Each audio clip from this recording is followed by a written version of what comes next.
peaceful PM, but I thought, well, it's over now, and I fell back to sleep. Later that morning, Vivian went to wake Kathy up, but found her bed empty. Her daughter hadn't returned from the store the night prior. She immediately contacted the police. Kathy's disappearance garnered media attention, and volunteer groups joined the search efforts. Yet no trace of her could be found. A Skaggs Alphabet employee confirmed selling Kathy a book on the night of her disappearance, and receipts verified the purchase at 11:17 p.m. She had made it to the store on Desert Inn Road and Maryland Parkway, but her movements after that remained a mystery.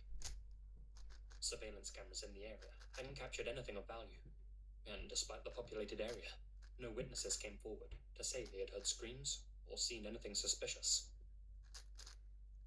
9 days later, a hiker discovered Kathy's lifeless body in a remote field near Lake Mead, about an hour's drive from Las Vegas. There were tire tracks and 2 blood-covered rocks near her remains. The coroner determined that the 2 rocks had been used to crush her head. There were signs that she had been on the way home from the store that fateful night. Someone had forced her into their vehicle, driven her out to the middle of nowhere, and maliciously ended her life. Exactly 3 months after her disappearance, an anonymous informant called the Las Vegas PD and accurately described Kathy's last known location and attire on the night of her disappearance. The informant claimed that he had witnessed 2 men grabbing Kathy and forcing her into a vehicle. One of them had called the other Robbie. Grabbed the screen in front of the store on Desert Inn in Maryland.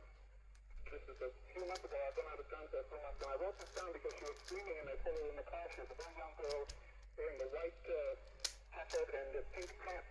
That's the guy's name. You have him picture in the car and his name was Robbie. This informant hung up without providing his identity or contact details. Detectives traced the license plate number he had provided them, only to discover it didn't exist. Update.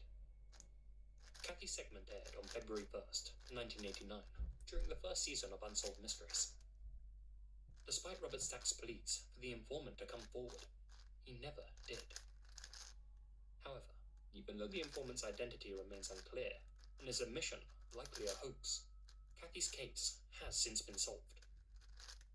Years later, authorities connected her slaying to Michael Lee Lockhart, a death row inmate from Toledo, Ohio. In May 1987, Lockhart had stolen a blue Toyota Celica. 2 months later, he used that same vehicle to capture Kathy. Blue fibers found on her remains matched those found on the Toyota. Credit card receipts placed Lockhart in Las Vegas at the time of the slaying. And if all that wasn't enough, when investigators questioned him about Kathy, he admitted to taking her life.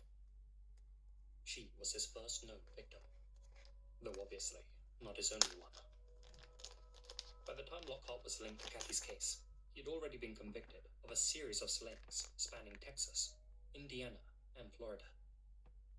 This included taking the lives of Wendy Gallagher, 16, Jennifer Collar, 14, and Officer Paul Halsey Jr., who had tried to arrest him for driving a stolen Chevy. Lockhart met his fate via lethal injection on December 9th, 1997. For every mystery, there is someone somewhere who knows the truth.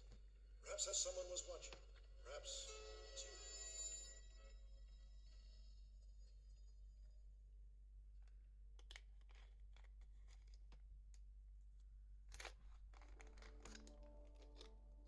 Before the video ends, a huge thank you to all of my supporters here on YouTube and over on Patreon, especially my biggest supporters: Matt Fennell, George Lopez, Holly Lyons, Alex Grinsell, Asia Mina, Asriel Warakai, Brad Hammer 33, Chief Gochuake, Colin